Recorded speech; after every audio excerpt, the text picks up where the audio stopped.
I'm glad Andy brought up St. Paddy's Day. I actually did a show on St. Paddy's Day where the alcohol was free, which became a problem. Because at some point I decided to be like that alcoholic version of a chipmunk. I wasn't even drinking my whole beer. I was just gathering them, tasting them, and then hiding them away and going to get more. And nobody stopped me. Nobody stopped me. Well, I guess it's his day. We do give him shit the rest of the year. He's got red hair. Let him drink. I got so drunk I blacked out at like midnight, which is kind of embarrassing. But the great thing about blacking out is it's kind of like discovering time travel. Because everyone else had to make the 2-hour drive home. I skipped to 3 p.m. the next day. Efficiency.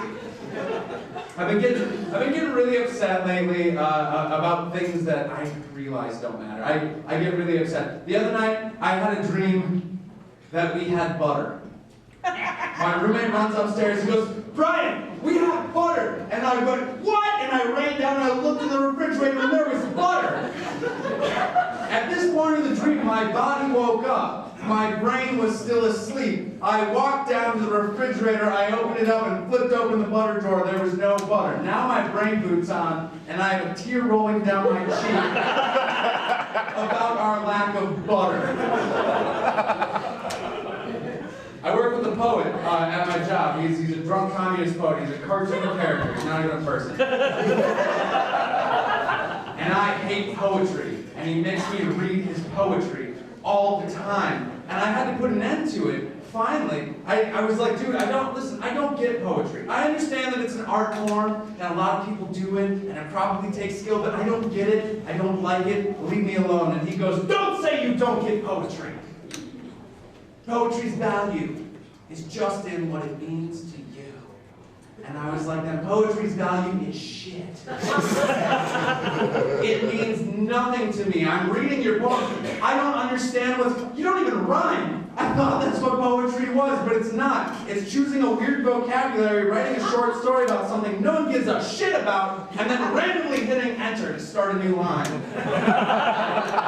This line will have 14 words on it. This line's only going to have 3. And the sentence will end on line number 3. What's that? I didn't have enough words with 4 syllables? Let me add some more. Grow up, write a short story, get published like an adult. Go to poetry readings, I don't get poetry readings either. Turns out most people who are good at writing poetry suck dick at reading it. They're terrible. It's so bad. It's like watching an introvert try and talk about a suicide attempt. It's embarrassing. I get upset. Then I don't know what to do when the poem's done. What do I do about the poem? Do I clap? Do I snap? Is that even a real thing? Do I just sit there going, "Whoa, man." What do I do if it's a bad poem? I don't want to clap. I want you to know that your art sucks dick. I want you to know. But if I don't clap and you want me to sit there in awe, then I'm feeding into your fucking ego. So do I clap? What am I supposed to do? I get upset at how confused I am at poetry readings. I get so angry I have to leave. My coworker, he says, "Hey, proofread this for me." Now, proofreading, that's something I'm good at. I don't have to appreciate poems to proofread, right? Because all you gotta do is check for grammar. Then he goes, "Don't pay attention to spelling or grammar." What the fuck are you doing with your life? There's a reason you're working at the front desk instead of writing poetry for a living, you idiot. And I say, is there something you can do? Does this lead to something? Can you get published? Where do poems even go? And he goes, "No, not really. I mean, you can maybe become a professor." That requires a degree, not working the front desk at a hotel. Why? He hands them out to our guests. Is that something you went on? You've been on the road for 5 hours. You finally get to the hotel. You go, "Thank God, I'm going to seal myself in my room and watch Judge Judy for the next 3 hours."